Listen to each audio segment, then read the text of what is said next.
अस्सलामुअलैकुम। हम चैप्टर 4 पढ़ रहे थे रिप्रोडक्शन, और उसमें मैंने आपको एसेक्सुअल रिप्रोडक्शन और सेक्सुअल रिप्रोडक्शन के बारे में बताया था। आज हम कुछ टर्मिनोलॉजीज को देखेंगे। इसी के साथ साथ मैं हूं तलहा सलीम और मैं बात कर रहा हूं वी ट्यूशन से, जो कि है पाकिस्तान का पहला free of cost learning platform. तो लेक्चर की तरफ हम चलते हैं, चैप्टर 4 रिप्रोडक्शन। और आज हम जूलॉजिकल लेक्चर 2 पढ़ेंगे, जिसमें हम कुछ टर्मिनोलॉजीज को देखेंगे। चैप्टर शुरू करने से पहले, ये जितनी भी मैं आपको इन्फॉर्मेशन या जो भी आपको लेक्चर डिलीवर कर रहा हूँ, ये सिर्फ एजुकेशनल पर्पस के लिए है। तो लेक्चर शुरू करते हैं। सबसे पहली टर्मिनोलॉजी है फर्टिलाइजेशन। फर्टिलाइजेशन किसे कहते हैं कि अगर मेल गोनेट्स का, पहले आपको पता होगा गोनेट्स क्या होते हैं। गोनेट्स का लफ्ज आप देखेंगे इस चैप्टर में। गोनेट्स बेसिकली क्या है कि वो ग्लैंड्स है जिनके जरिए से रिप्रोडक्टिव सेल्स बनते हैं।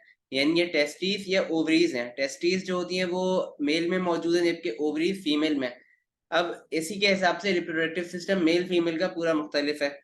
फर्टिलाइजेशन क्या है कि मेल रिप्रोडक्टिव जो सिस्टम है वो बनाएगा टेस्टिस, जबकि फीमेल रिप्रोडक्टिव सिस्टम, यानी अगर मैं बात करूं गोनेट, तो फीमेल के गोनेट्स यानी ओवरीज बनाएंगी ओव्यूल्स, और वहां से बेसिकली मेल से बन रहे हैं स्पर्म्स। स्पर्म्स और ओवम आपस में जब कंबाइन होते हैं तो उनके कॉम्बिनेशन के बाद एक जाइगोट बनता है। इस प्रोसेस को कहते हैं फर्टिलाइजेशन। और फर्टिलाइजेशन की डेफिनेशन देख लें कि it is the process of fusion of gametes and to form a diploid zygote. Diploid क्या मतलब है कि जब सेक्स सेल्स बनते हैं तो आपकी बॉडी में देखें सोमेटिक सेल्स मौजूद हैं, उनमें नंबर ऑफ क्रोमोसोम्स 46 हर एक में मौजूद है। लेकिन जब सेक्स सेल्स बनते हैं यानी स्पर्म बन रहा है या ओवम बन रहे हैं, तो उस कंडीशन में जो क्रोमोसोम्स के नंबर है वो रिड्यूस यानी हाफ हो जाते हैं। तो इन केस 46 का हाफ 23 हो जाएंगे।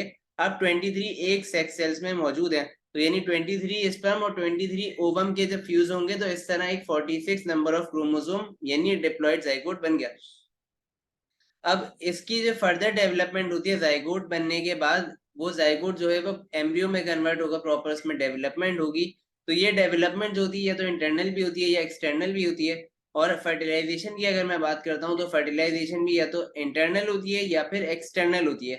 इसको शॉर्ट डिस्क्रिप्शन ये दे देता हूँ कि इंटरनल का मकसद ये कि अगर बॉडी के अंदर ही फर्टिलाइजेशन हो, यानी स्पर्म और ओवम बॉडी के अंदर ही आपस में फ्यूज हो, तो वो इंटरनल है। और एक्सटर्नल यानी बाहर, जैसे अगर मैं पानी की मिसाल देता हूँ तो पानी, समुद्री जानवर जो है वो अपने स्पर्म्स जो है वो पानी में ही रिलीज कर देता है।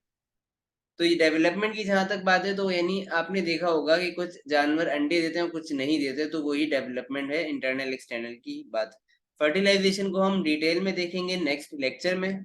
अब नेक्स्ट जो है वो है टर्मिनोलॉजी सेक्स की टाइप्स। यानी ये बेसिकली जो सेक्स है वो आपका मेल या फीमेल है कि कौन सा जेंडर है। तो यूजुअली जो बायोलॉजी में दो डिस्कशन और दो ही जेंडर्स होते हैं, that is unisexual and bisexual. यानी अगर मैं ओवरऑल की बात करता हूँ गोनेट्स के हिसाब से, तो दो टाइप्स होती हैं, यूनिसेक्सुअल और बाइसेक्सुअल। यूनिसेक्सुअल को डाइशियस भी कहा जाता है या हीट्रोफ्रोडाइट भी कहा जाता है। ये इनमें यूनिसेक्सुअल वो एनिमल्स होते हैं जिनके पास सिंगल टाइप ऑफ गोनेड हो, या तो या मींस ये कि या तो वो मेल होंगे या फिर फीमेल होंगे। या फिर आप इसको ये भी समझ सकते हैं कि या तो उनके पास टेस्टिस होंगे या फिर ओवरीज होंगी, तो कोई एक चीज होगी। बाइसेक्सुअल इसके बरक्स कौन से जानवर होते हैं कि ऐसे जानवर जिनके पास दोनों तरह के गोनेट्स हो, यानी उनके पास उनकी बॉडी में टेस्टिस भी होगा और उनकी बॉडी में ओवरीज भी होंगे। वो स्पर्म्स भी प्रोड्यूस कर सकते हैं, वो ओवम ओवम भी प्रोड्यूस कर सकते हैं। लेकिन ये जो स्पर्म्स प्रोड्यूस करते हैं ये हमेशा अपने ही ओवम से फर्टिलाइज नहीं करते, इनको एक पार्टनर चाहिए होता है लाजमी। तो इनकी स्पेशी का दूसरा मेंबर जो है एक स्पर्म डोनेट कर रहा है तो दूसरा ओवम डोनेट कर रहे हैं, इस तरह फर्टिलाइजेशन हो जाएगी। इसको कहते हैं क्रॉस फर्टिलाइजेशन। अगर कभी ऐसा होता है कि कंडीशंस अनफेवरेबल हो जाती हैं, यानी अब उस मेंबर की स्पेशी बहुत कम है, बहुत दूर दूर है, तो यानी अब रिप्रोडक्शन के चांसेस बहुत कम है, तो ऐसी कंडीशन में ऐसे बाइसेक्सुअल एनिमल्स क्या करते हैं कि ये अपने स्पर्म्स को अपने ही ओवम से फ्यूज करवा के फर्टिलाइजेशन कर देते हैं। तो ऐसे एनिमल्स को कहा जाता है बाइसेक्सुअल, मोनोइशियस या फिर हर्माफ्रोडाइट। इसकी एग्जांपल में लिवर फ्लूक आ जाता है या फिर वर्म्स आ जाते हैं कुछ, जैसे फ्लैट वर्म्स। अब एनिमल्स आते हैं कुछ के, उनकी डेवलपमेंट के अगर मैं हिसाब से बात करता हूँ तो एनिमल्स आपने देखा होगा कुछ एनिमल्स अंडे देते हैं या नहीं देते, उसी हिसाब से हम बात करते हैं। तो पहले आते हैं ओवीपेरस। ओवीपेरस वो एनिमल्स होते हैं जो कि अंडे देते हैं, यानी इसकी एग्जांपल में आते हैं बर्ड्स। अब क्योंकि ये अंडे दे रहे हैं तो इनके जो एग्स के शेल होते हैं वो कैलकेरियस यानी कैल्शियम कार्बोनेट के मिलके बने होते हैं, जो कि प्रोटेक्शन दे रहे होते हैं। और साथ ही साथ अब क्योंकि फर्टिलाइजेशन तो हो गई, लेकिन अब क्या है कि वो जो बच्चा बनेगा अंडे में तो वो बॉडी से बाहर बनेगा। तो अब क्योंकि वो एग बॉडी से बाहर ले हो रहा है तो उस एग में सारे न्यूट्रिएंट्स वगैरह मौजूद होता है जो कि उसकी डेवलपमेंट में मदद करेंगे। तो ओवीपेरस में फर्टिलाइजेशन तो इंटरनल हो रही है, लेकिन डेवलपमेंट जो है यानी पूरा बच्चा बनने का जो अमल है वो बाहर हो रहा है। इसके इसी के ऑपोजिट जो पूरे होते हैं वो है विवीपेरस। विवीपेरस ऐसे एनिमल्स होते हैं जो कि अंडे नहीं देते, यानी इनकी बॉडी में ही एग रिटेन लेते हैं। तो इसकी एग्जाम्पल में मैमल्स आ जाते हैं। अब मैमल्स यानी इंसान भी इसमें आ जाते हैं। तो विवीपेरस एनिमल कौन से हैं कि इनमें फर्टिलाइजेशन भी यानी स्पर्म्स और ओवम बॉडी के अंदर ही फ्यूज होता है, यानी फर्टिलाइजेशन इंटरनल हो गई। साथ ही साथ डेवलपमेंट यानी जो बेबी पूरा बनने का या एक ऑफस्प्रिंग बनने का अमल है वो भी मदर की बॉडी के अंदर ही होता है। तो ऐसे जानदारों को कहा जाता है विवीपेरस। और इसके एक और थर्ड टाइप होती है जो कुछ कुछ जगहों पे लिखी होती है, वो है ओवो विवीपेरस, यानी ये ओवीपेरस और विवीपेरस दोनों का मिक्सचर है। ये ऐसे एनिमल होते हैं जो अंडे तो देते हैं यानी प्रॉपर एग देते हैं, लेकिन इनके एग बाहर ले नहीं होते बल्कि इनके एग बॉडी के अंदर ही ले होके हैच हो जाते हैं, टूट जाते हैं, और उसके बाद जो ऑफ स्प्रिंग होता है वो मदर की बॉडी के अंदर ही रहता है कुछ टाइम तक। इसकी एग्जाम्पल में शार्क इंसेक्ट्स आ जाते हैं। अब अच्छा विवीपेरस में क्योंकि देखें आप इसमें ये एग प्रॉपर यानी ऐसा नहीं है कि डेवलपमेंट बाहर हो रही है।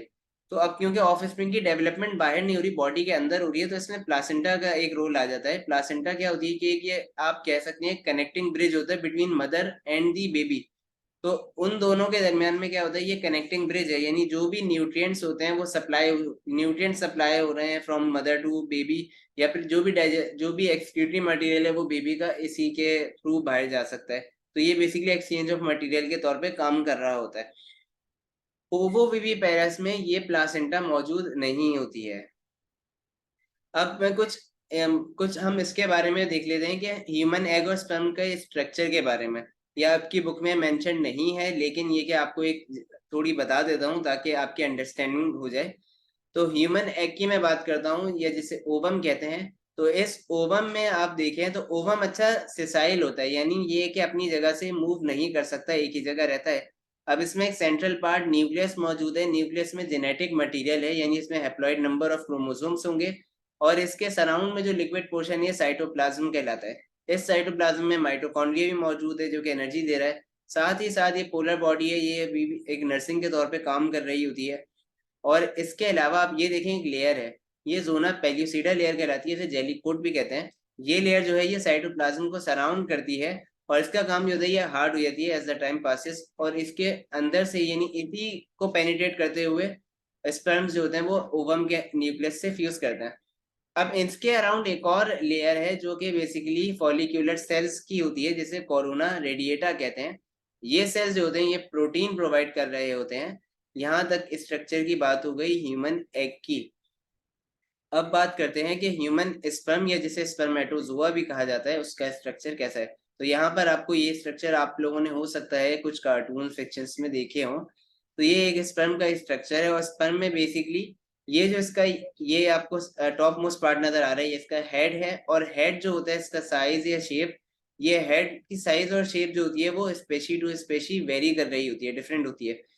तो हेड में क्या होता है कि हेड में जो सबसे इसका टॉप मोस्ट पार्ट है वो है एक्रोसोम। एक्रोसोम क्या होता है कि एक्रोसोम गोल्जी बॉडी से बन रहे होते हैं, और एक्रोसोम में हाइड्रोलिटिक एंजाइम होते हैं। यानी जब ये स्पर्म ओवम के अंदर पेनिट्रेट करना चाहेगा तो ये हाइड्रोलिटिक एंजाइम्स वहां पर अपना काम करते हैं। इसके साथ ही इसमें न्यूक्लियस मौजूद है जिसमें हैप्लॉइड नंबर ऑफ क्रोमोसोम्स मौजूद हैं। और साथ ही हेड के अंदर एक और स्ट्रक्चर है which is the centriole. Centriole क्या करता है कि सेंट्रियोल के डिफरेंट रोल्स है, कि एक तो ये कि ये मिड पीस को कनेक्ट करवा रहा होता है टू दी हेड। साथ ही ये कि ये इस पे यानी जब इसकी फॉर्मेशन हो रही होती है स्पर्म्स की तब इसके रोल आते हैं। और इसके बाद आपका आता है हेड के बाद mid piece. Mid piece energy provide कर रहा होता है क्योंकि इसका जो मेन पार्ट होता है वो है माइटोकॉन्ड्रिया। माइटोकॉन्ड्रिया क्या करता है कि इस स्पर्म को एनर्जी सप्लाई कर रहा होता है, क्योंकि स्पर्म मोटाइल होते हैं, यानी एक जगह से ये मूव करते हुए ओवम के पास जाते हैं।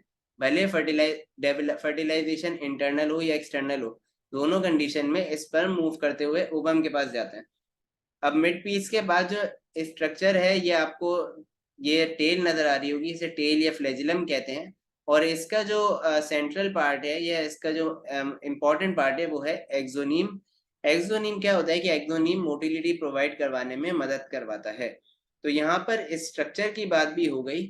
नेक्स्ट लेक्चर में हम जो डिस्कस करेंगे वो नेसेसिटीज को डिस्कस करेंगे कि क्या क्या चीजें होती हैं जिसकी वजह से प्रॉपर एक डेवलपमेंट का अमल हो जाता है, यानी फर्टिलाइजेशन के बाद क्या होता है, किस तरीके से होती है, वो सारी चीजें हम नेक्स्ट लेक्चर में देखेंगे। तो फिलहाल के लिए अगर आपको कोई क्वेरीज हो या कोई क्वेश्चन हो तो आप मुझसे व्हाट्सएप कम्युनिटी पर पूछ सकते हैं। साथ ही subscribe to our channel on YouTube. और आपको लेक्चर डाउनलोड करने हो या प्रेजेंटेशन, या वेबसाइट पे हमारी बुक के क्वेश्चन आंसर पास्ट पेपर्स भी मौजूद हैं, तो आप वो सब डाउनलोड करने के लिए हमारी वेबसाइट का विजिट कर सकते हैं, which is freetutions.com, and the link is available on description box. So you can also follow us on different social platforms. So आपका देखने का बहुत शुक्रिया। फिल वक्त के लिए मुझे दीजिए इजाजत। अपना बहुत ख्याल रखें। अल्लाह हाफिज।